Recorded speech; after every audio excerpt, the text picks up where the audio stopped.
right, it's the KwinnPop podcast. I'm Peter W. Dawson. I'm James Bullock. And we're here to talk to you about television and movies today. No video games, but oh man, we're going to make up for that soon. How you doing today, James? Oh, Peter, I want to tell you right now, I am truly a warrior of destiny. Warrior of destiny, you say? Mm-hmm. I don't know, man. I don't know if I see it in your eyes. Oh, wow. Well, Peter, I want to tell you one thing. I actually can read your mind, and I know what you're thinking right now. You know about the apocalypse cow? No, I know that you think that everything right now around you smells like Patrick Stewart. Yeah, true. Honestly, if I could make that true, I totally would. I would just be like, hey, Patrick Stewart, do you need a guy to just, like, watch your house?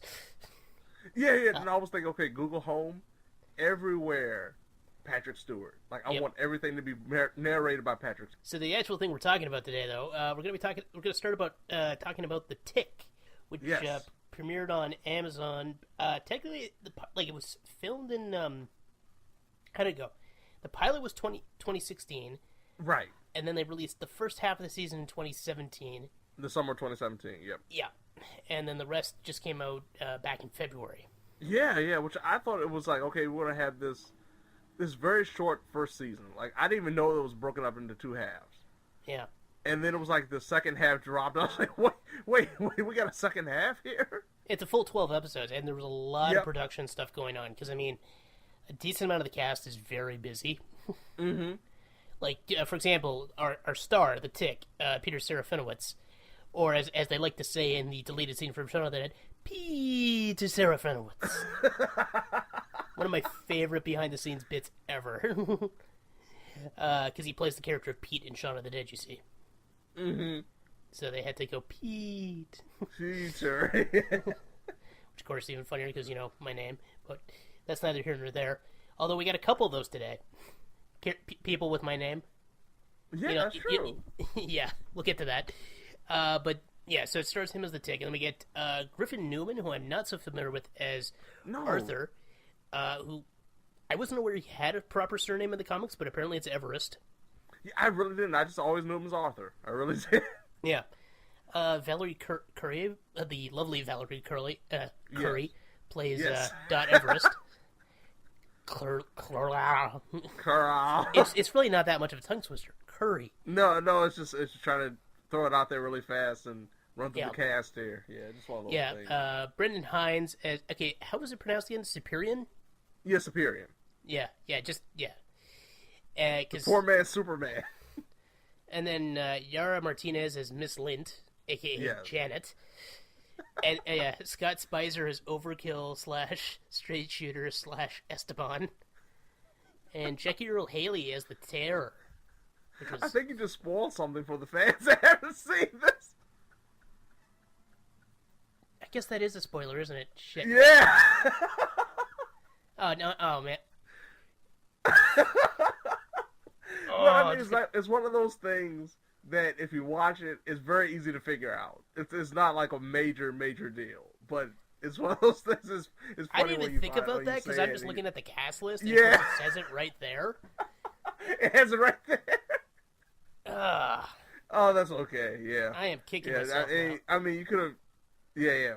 I mean, it's really not that bad, but it is a bit of a spoiler. No, but you could have spoiled something like really major if you talked about the Terror further. So we'll just stop there. I'm going to stop there. Yeah, I had to name drop for the fact that Jackie Earle Haley's in there, and of course but going beyond that, and the series, because just for those who aren't familiar, The Tick was a comic series it started in the 90s, right? And got itself an animated adaptation. Oh, I love that. The animated adaptation is a cult classic, and with good really reason. Is. It's one of those things that it's just ingrained in my childhood, even though it was so short-lived. It was like 3 or 4 seasons, right? Yeah, but I mean, it was just, I don't think it was even that many episodes per season. That was the thing. No, it really wasn't. Because you could probably marathon that in less than a day. Yeah, but it also the original animated series also contains one of my favorite stupid puns of all time. Which You one? can probably guess which one. Okay, that's not true. There's a lot of good ones in that show. Yeah. All right. Yes. Okay, actually, it's got two. The first one is when he encounters El Cid's corn army, and they pose as corn soldiers. So at one point, El Cid's bee women look at him and go, "Hey, what kind of corn soldiers are you? We're colonels." And another one is at one point, multiple Santa, a man who dresses as Santa and then has the ability to duplicate himself, starts creating a literal wave of Santas. And so the tick sees the wave of Santas coming his way and shouts, "It's a Yuletide!" Yeah, the one episode, I hate to go off on a tangent about the animated series, because it's so good. But, Yeah. like, for me, my favorite episode is definitely the one with the mole people, and the king of the mole people trying to find a queen, and him doing a serenade to her outside of her window, screaming, "Mindy!" Oh yeah, well the Mole King's pretty. It's like let's take some genuinely pathetic, because like the mole people from freaking Marvel Comics were kind of the same way, so it's really not that much of a Right. stretch, honestly. That's kind of the funny thing about that. But going back to the show, and then we had the live action. 2003? Yeah, was Yeah, it 2001, 2003 live 2003. So, action. yeah, Yeah. which It had was on Fox, right? Yeah, it was on Fox. Yep, and it starred the incomparable Patrick Warburton as the Tick, which was one of the things I was worried about when we got this adaptation. It's like, who the heck could they possibly get to play the Tick if they can't get Warburton? And funnily enough, he's one of the producers. Yeah, which is actually very crazy when you think about it, because he was like really the only bright, shining thing about the live action of the original. Well, there's some really good jokes in there, but yeah, he was Yeah. perfect casting. Like, I especially love just at one point he runs out of a cab shouting, "I have no money!" Like, and when he has awkward sentences like, "Must use head to slow elevator down." Like, he just delivers it all perfectly. Right. Even stupid jokes like him thinking Grover is his father for some reason. Yeah, and we have some of that in this one too. Yeah. This is all. I always liked it when they don't try to just explain the Tick and like he's just there. Well, that's the Like- major thing about this live action adaptation is the fact they try to explore the idea of what or who the Tick is without explaining it whatsoever. I know it's weird because it's like I was worried they were going to do something I didn't want them to do, Right. but they did it in such a way I was fine with it. Right, because throughout the series, and this is not a major spoiler, but the fact is the Tick doesn't know who he is. He's lost his memory. He just arrives in the city one day as a costume superhero with a lot of superpowers, like super strength and pretty much invincibility and being impervious to pain.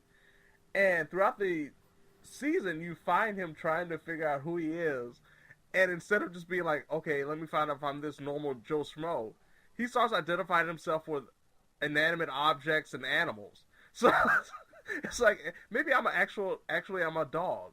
And you have Arthur telling me the entire time, how are you a dog, Tick? Like, how is this even physically possible? It's like, Tick, you're not a dog. Which is like, that's one of the things I think Griffin Newman really nailed about Arthur. It's just like the exasperation. Yes. Just like the resigned exasperation. It's like, this is what I'm dealing with.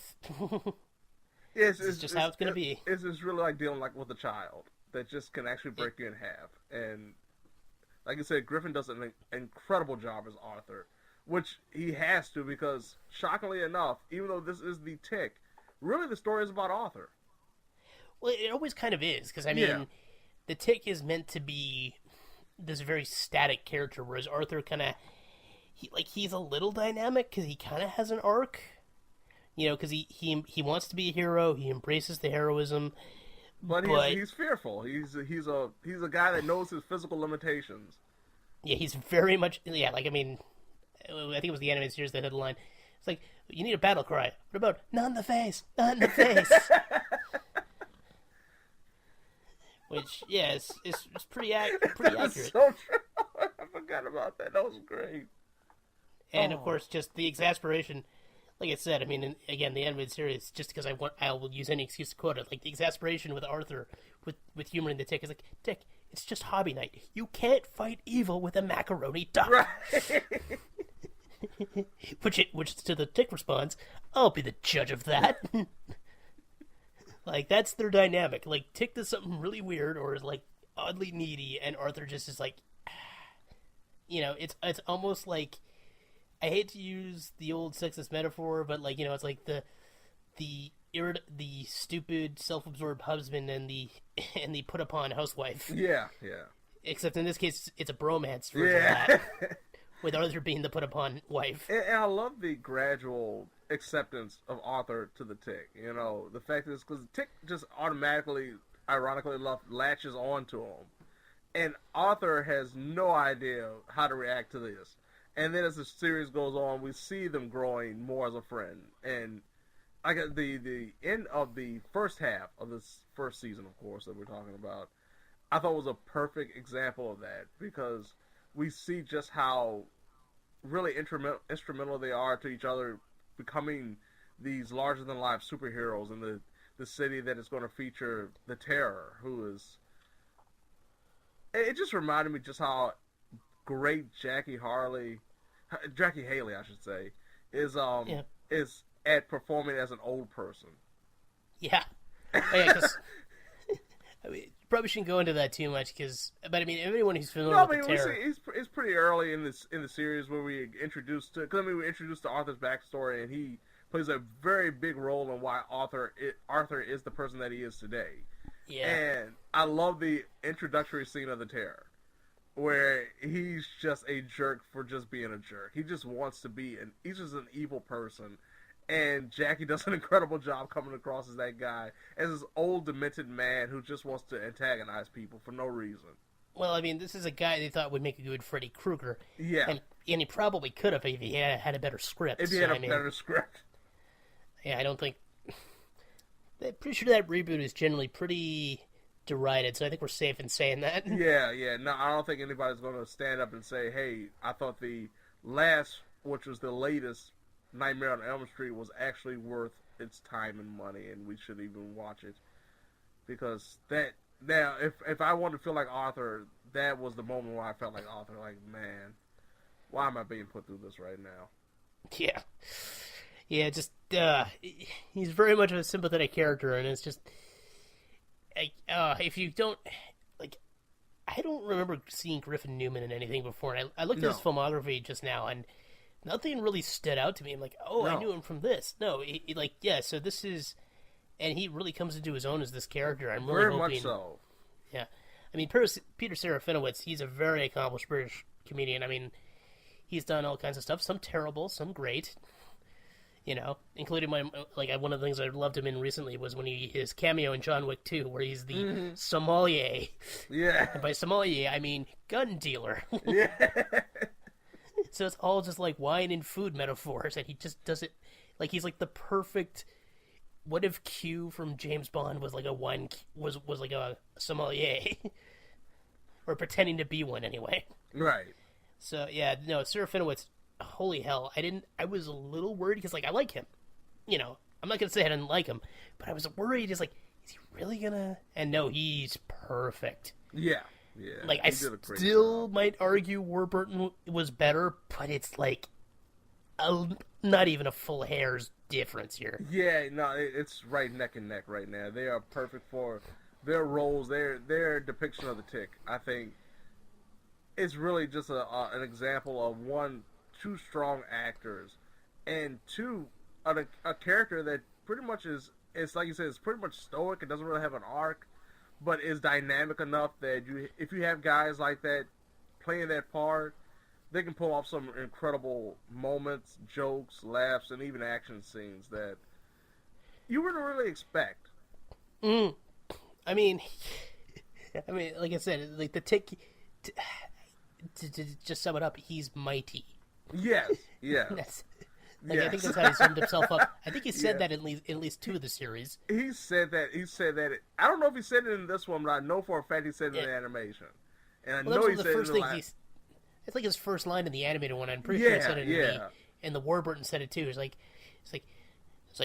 so Tick, what are you first? Well, I'm mighty. Mighty. Yeah, because it's more of a Warburton delivery than, I can't think of the name of the actor who voiced him in the original animated series, right. But yeah. And their dynamic is probably one of the big keys of the show, and it works really well.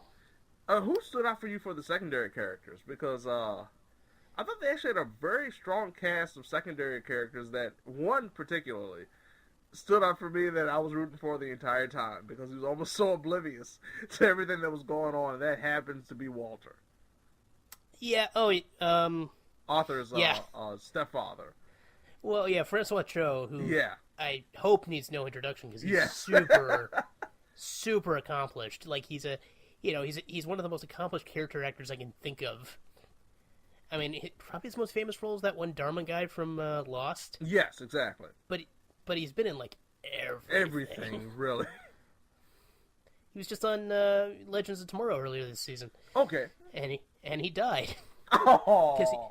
Because he also dies a lot. Yes, he does. So he has tragic moments a lot in television and movies, which is unfortunate. No, because he's Arthur's stepfather, and he's pretty sympathetic as a supporting guy. Like, Superior, he didn't grab me as much as like some of his more comparable dudes would, if you know what I mean. Yeah, no, I completely agree. To me, like I said, I made the joke earlier, and to me, it's still valid. It's not even a joke; it's reality. It's the fact he's a poor man's Superman.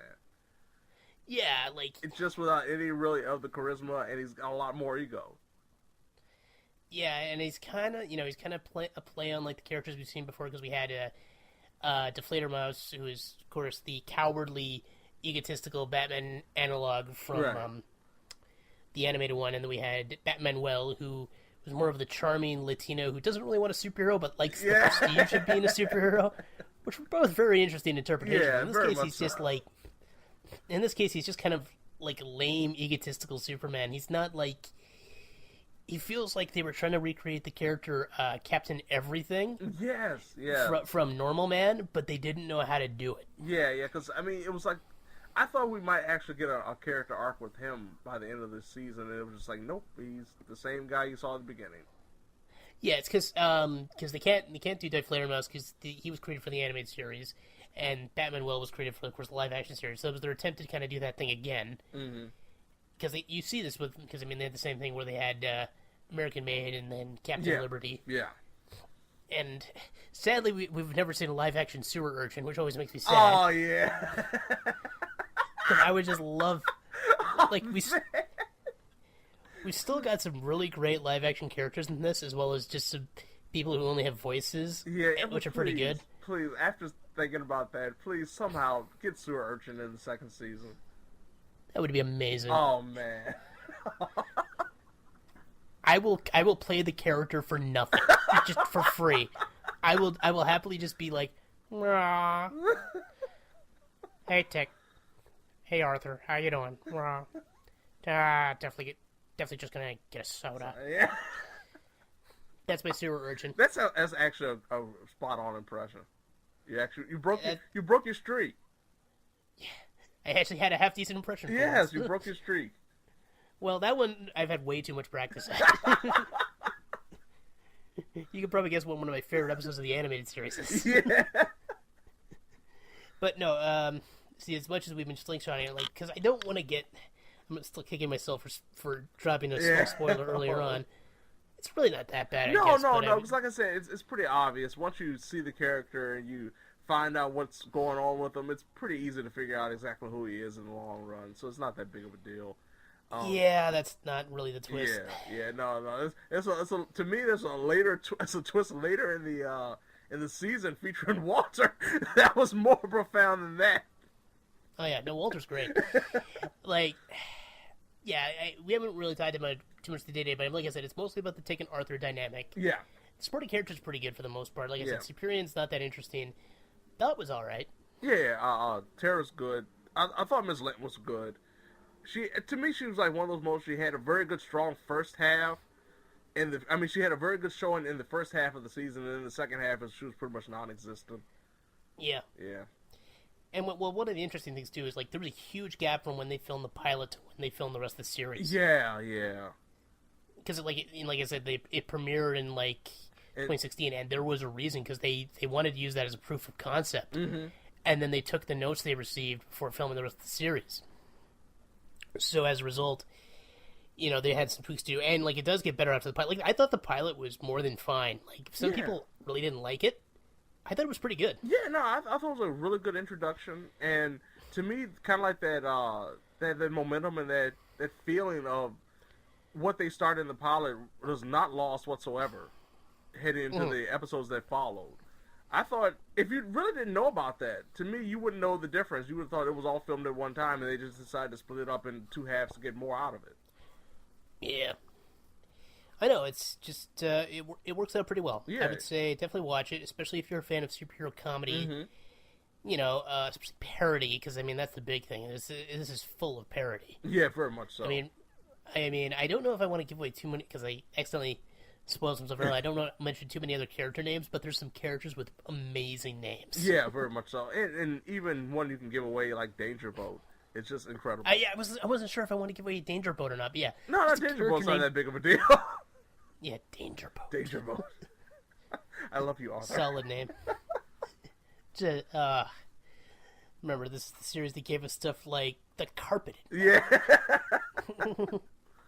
and anyway, you also got to mention, without even spoiling it, but I just love the Very Large Man.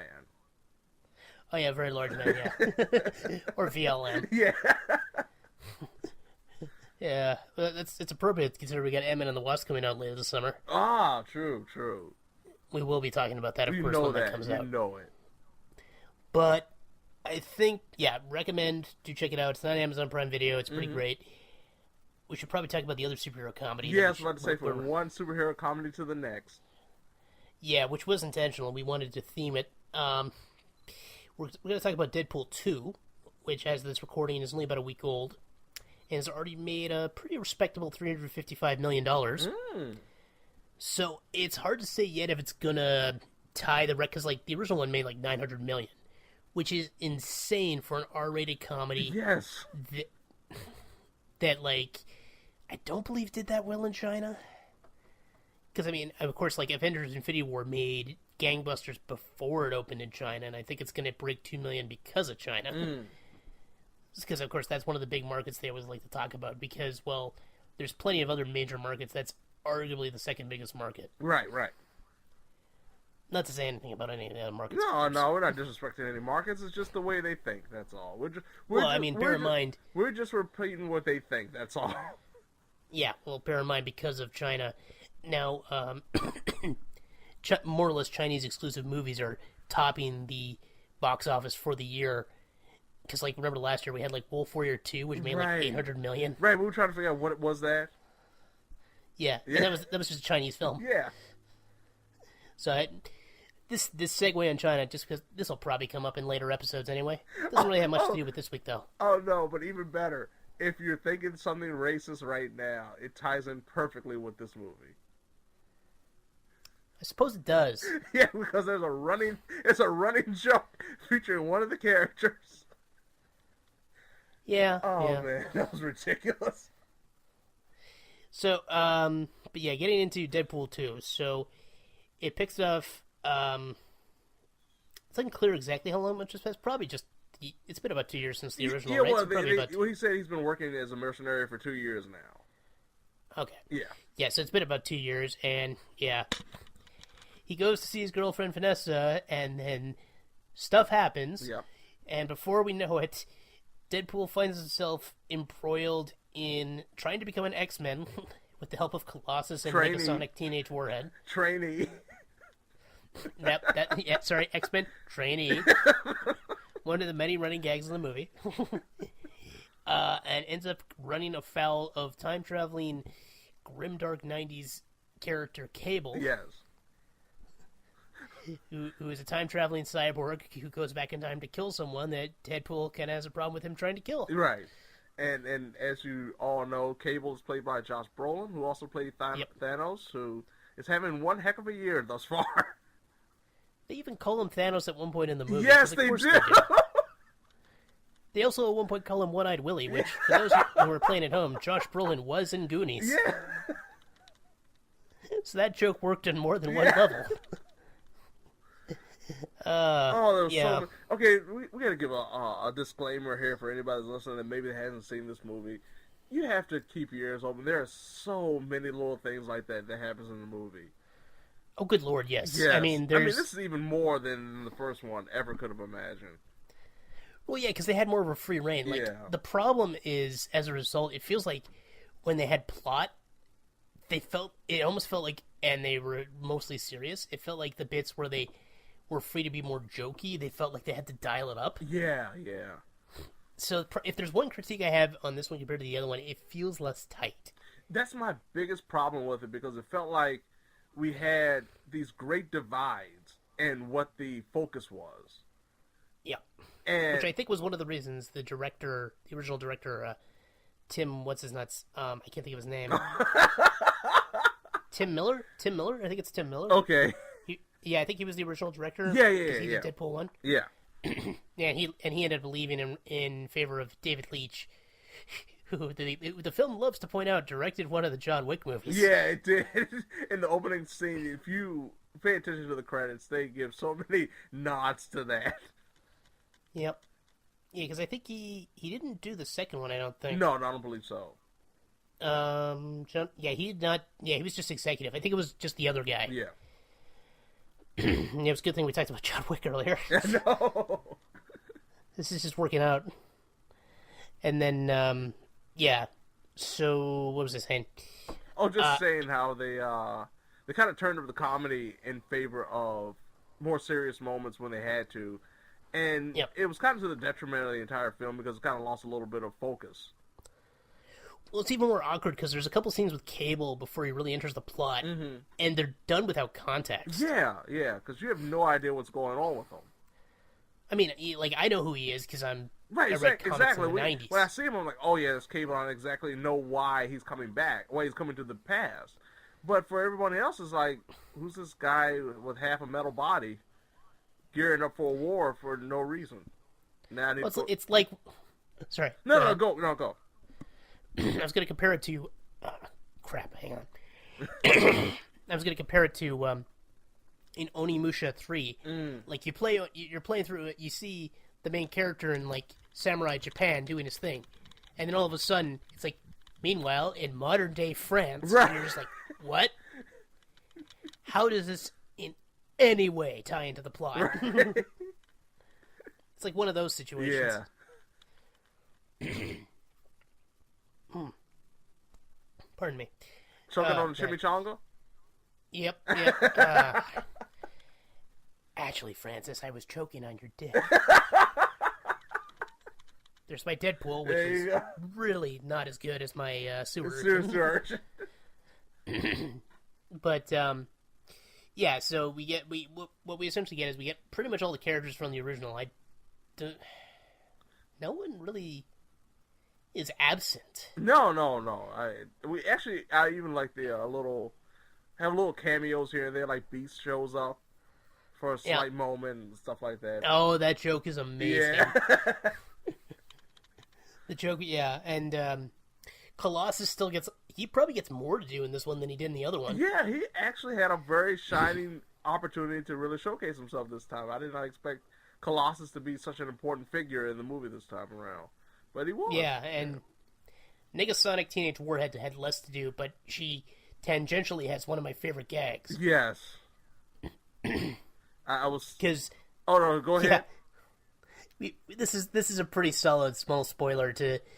So, Negasonic Teenage Warhead now has a girlfriend. Yes. And Deadpool could not be happier. Yes, and even better is the fact that it's not a shock to Deadpool that she has a girlfriend in the sense that she's a lesbian or bisexual. It's a shock because of just how rude of a person she is to him. So he just automatically thinks there's no one that can really love her. And once he meets the girlfriend, he is just over the moon. Their little just back and forth is so adorable, and it just made me love Yukio all the more. Yes! Sorry, Yukio's the name of the girlfriend. Yes, and it's not like they have these great, powerful moments. It's like always just small talk, but it's so genuine. I know, like happy waves. Deadpool makes a heart shape with his hands more than once. It's just adorable, and And it's like it's good clean comedy too, which doesn't happen much in this movie. No, not at all. Which is even more hilarious because in the opening scene, Deadpool alerts you that yes, this is a family film. Yeah. Yeah. It's not true at all. It's not true at all, but it actually is true. And I don't want to spoil exactly why it's true, but yeah. There's a lot of stuff in the opening that you doubt, and then you're like, I guess that is true. From when the credits roll, you're like, hey, they weren't really lying. They just went a different direction with it. Yeah. So we should probably mention one of the other things they include because we talked about Cable, who's mostly a straight character, but he does have some very funny moments when he has his moments. He definitely has his hilarious moments. Yeah. Apparently, he doesn't like techno. No. which I think is like his first real joke. Yeah. Because he's essentially and even to add that to the fact that it seems like Deadpool is not really familiar exactly what dubstep is, and kind of like throws that on to other people. Yeah. Like of course you don't know what it is either. It's a whole thing, and then but yeah, like later on they do introduce X-Force. Yes. Which is a whole series of jokes in of itself, including just the fact, like how because of course Deadpool has to say it hilariously. So he goes X-Force. Yes. Okay. I will say this right now, and I don't know if it's the same for you, but for me, best part of the entire movie, from the moment they start trying to find people for X-Force until the moment the big car chase happens, is the best part. Oh, it's one of my favorite assembling a team montages ever. It reminded me of another movie, which I'm not going to mention this on the podcast because I'll spoil it. But it's pretty great. I should remind you about what movie it reminded me of after the audio, after we finish recording, because you'll know what I'm talking about. You'll actually appreciate the reference I'll make too, I think. But sadly, I can't do it on this. I should probably stop talking about it. But yeah, one of the characters who ends up standing out the most though is Domino. Yes, because she's one of the many X-Force recruits. Sassy Beats. Yes, she does. Yeah, from Atlanta. Yeah. It's so funny that her name in Atlanta is Vanessa, and of course Deadpool's girlfriend is Vanessa. Yeah. It's one of those things.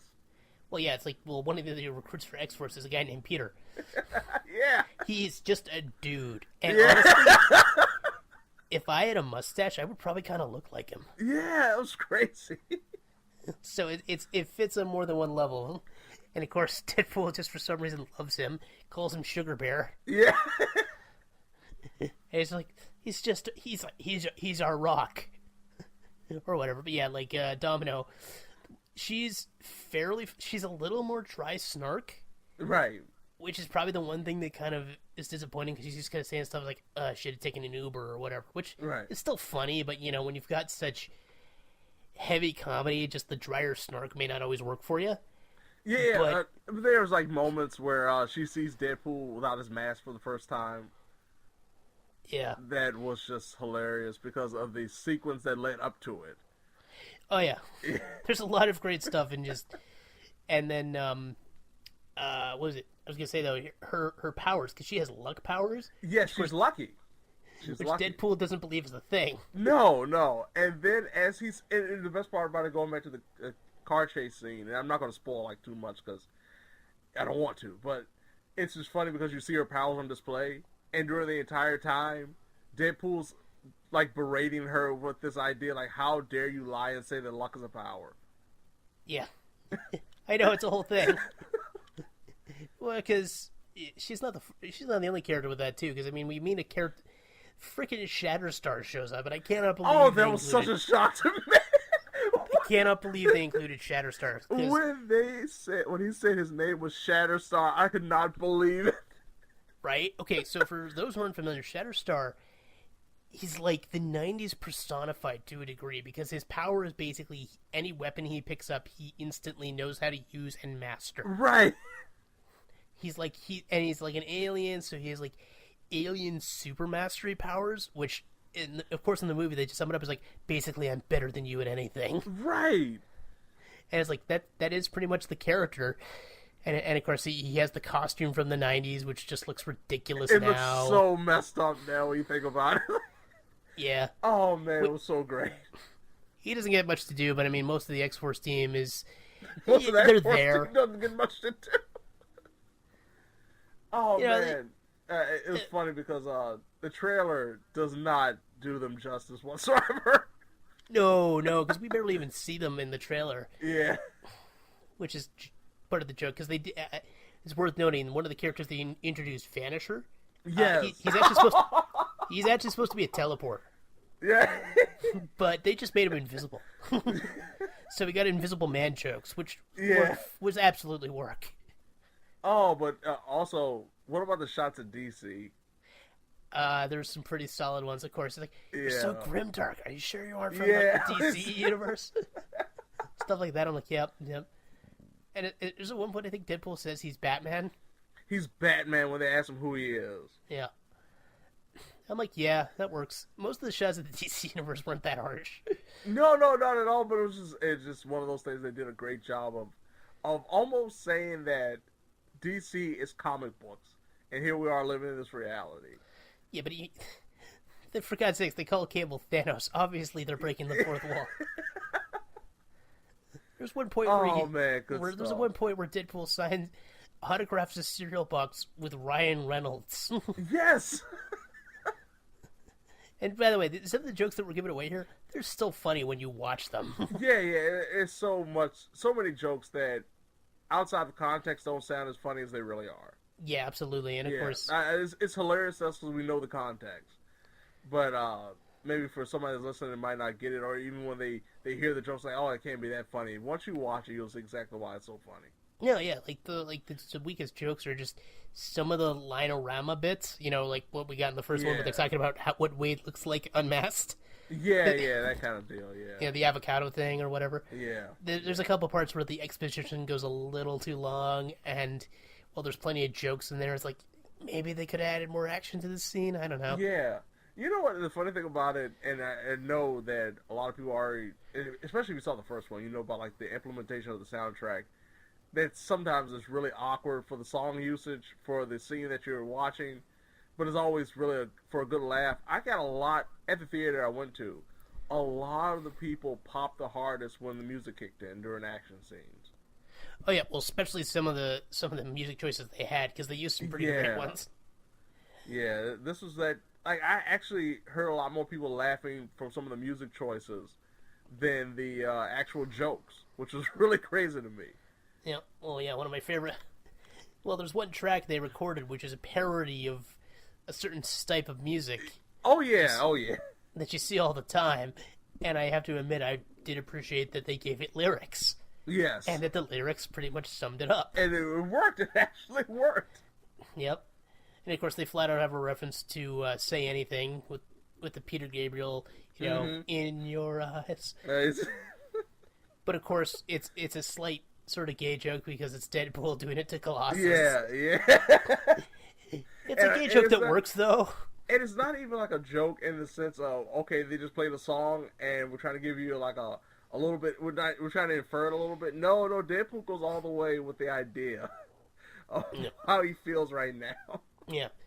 Like, this is one of those movies, it pretty much hits the current cultural zeitgeist. Right. So you should probably see it now rather than, like, 5 years from now. Because odds are 5 years from now, yes.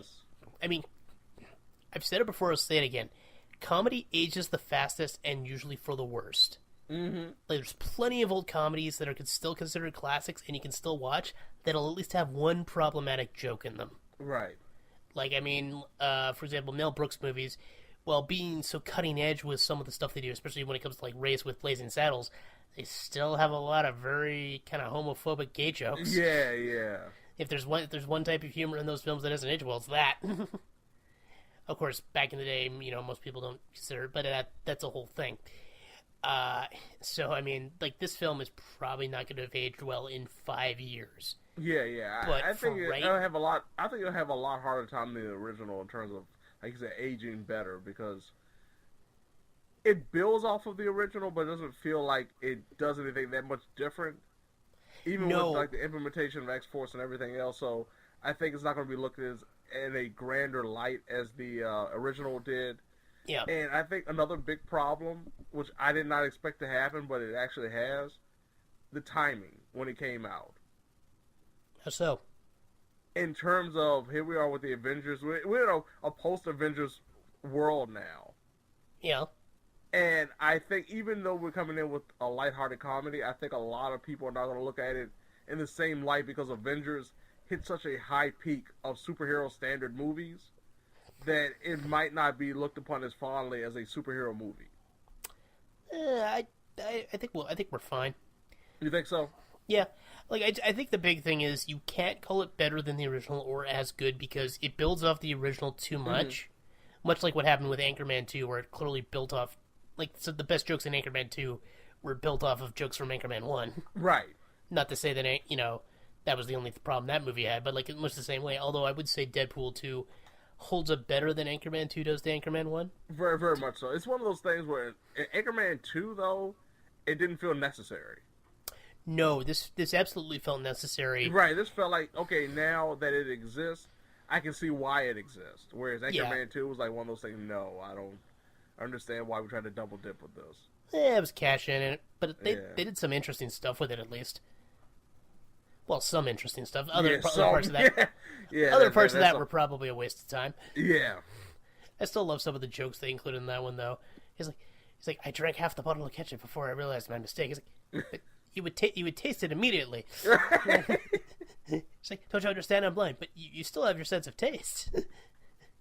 But yeah, and like I bring it up because some of the humor, it's Deadpool, despite being raunchier and more hard R, it does kind of remind me of that kind of Will Ferrell comedy. Yeah, I'm honestly surprised they haven't tried to get Will Ferrell in one of these movies. Oh my goodness, that's so true. Well, we got Deadpool 3 coming. I think you just gave him an idea. Yeah, just get Will Ferrell in there. Have him be the villain. Oh man, if it ends up like the one of the main villains in this one, I don't think I want to see that happening. Oh, wait, you don't want Will Ferrell to? Okay, I better not. It's not that much of a secret actually, because it happened in the other one. You don't want to see the villain have horrible things happen to them. Actually, this character, the big jacked up character, I didn't want that much to happen to him. I don't. I mean, he's a villain. Will Ferrell would make it funny. He's a villain, but come on, like I wouldn't want that to happen to anyone. Yeah,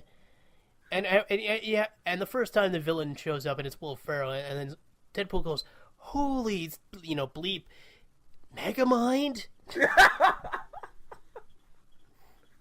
Like, what? No, I'm. I really want to see just that. Maybe not a full movie of that, but I just kind of want to see a sketch of something like that now. Ryan Reynolds in character as Deadpool facing off against some Will Ferrell villain. Oh, and one more thing before we close out too. What about the ode to Logan? That was great. It maybe went on a little too long, but I loved it. Because it's like, then Logan has to go ahead and just, it's, the film is glorious, and there's a lot of stuff I kind of want to mention, and of course I can't because of spoilers. Right. Like, because there's a decent amount of spoilers related to this movie, because there's one character who was kept out of, there's a character who was kept out of marketing entirely, and they even joke about foreshadowing the character, but I really didn't know where they were going with it until it happened. Right. I was like, it was a pretty solid reveal, and it was a pretty. Oh, you know who we didn't talk about? We should probably talk about him real quick. We should mention Fire Fist. Oh yeah, I thought you were going to actually say that. I didn't know if you wanted to bring him up. We should probably mention him because he is. Yeah. Because we can't really get too much into him. Yeah, but he's a major character, and actually I did want to bring up. I forgot. Like one of the things that made this movie a lot better in terms of humanizing Deadpool and making him a real good protagonist was Fire Fist's introduction. Yeah. Where we find out, what's been happening to him while he's been being quote-unquote training to be a superhero. And I just love X-Men in training Deadpool just breaking all the rules because of it. It's like, rules are meant to be broken. That is the opposite of rules. Because, of course, Colossus being the straight-laced dude. Yeah. But going back, like, what did you think about Fire Fist? He wasn't bad. I mean, some of the dialogue was awkward, but I mean, it's because he's a kid ultimately, even though he's a pretty teen angst. He was teen angst ridden. Yeah. And of course, he's trying to act he's in New Zealand or in a Canadian city, you know. So he's like, should I do something with my accent? Should I not? Yeah, until they actually said he was from New Zealand, I had no idea what accent he was trying to pull off. Well, because it was still it sounded like it, because I've seen the actor who plays him, Julian Dennison. He was in Hunt for the Wilder People, right? Very good movie. But it felt like he wasn't leaning into his accent as much, and it made some of his line delivery a little weird. Yeah, but he was still hilarious. Oh no, he was great, especially that the prison fight scene. I was just thinking more of the scene where he and Deadpool have a fight, and then he just kind of walks off, and at one point he does like the rope pull. Oh yeah. And then, so of course, and Deadpool's like, "What is that supposed to be? Oh, you just doing a rope pull in front of me? There's not even a real rope there." Like, he's just critiquing his mime. Again, it's one of those jokes that works, and it's like not R-rated, because I mean, there's so many R-rated jokes that are hilarious just because of the way the character delivers them. But I just love it when they just have like these non-R-rated jokes that are just still hilarious. Just yes, like, it was how he he just one. Like his over-enthusiasm for X-Force by constantly going like X-Force. Or, you know, the happy greetings with Yukio, or or just like, that's not even a thing, or, you know, just the country. Like, the humor does work on multiple levels, I think, for that. And There's even plenty of meta humor. Yeah, plenty of even when it gets raunchy violent, humor. it's incredibly humorous, which is actually very disturbing when you think about it. That they could be as violent as the movie, especially in the opening minutes, and it actually did it in a very hilarious way. Oh, yeah. Oh, especially the Man on Fire. Yeah. That's not CGI, folks. Oh, good movie. Really good movie. A lot better than I expected, honestly. Yeah, absolutely. It's like I said, it probably won't be as watchable in 5 years, but for the meantime, go see it. For absolutely. Yeah, definitely. If you like the first one, you're doing yourself a disservice not to go. Oh yeah, this is one of those things that if you enjoy the first one, there's no reason you wouldn't love this. No, absolutely. It's, I wouldn't say one of the highlights of the summer, because we still got a lot of summer to go. We still got a lot left. Yeah, and I mean, even then, it's questionable if you can really count Avengers as being part of the summer, but... I mean, even in 2018 thus far, we've had Black Panther, Avengers, and Deadpool, and all of them have actually lived up to the hype. Yeah, Ready Player One probably didn't quite live up to the hype, but I still thought it was really good. No, I thought it was really good. I was saying just specifically for superhero movies, but I thought Ready Player One, was actually very good. I think it was definitely, thus far, like if I'm saying top four, those are the top four sitting for me.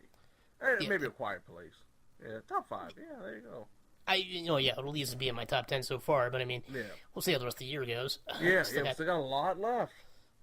And, definitely some hype, plus I even saw some trailers before this movie for movies I didn't know that were going to happen, and I'm like, okay, this sounds interesting now.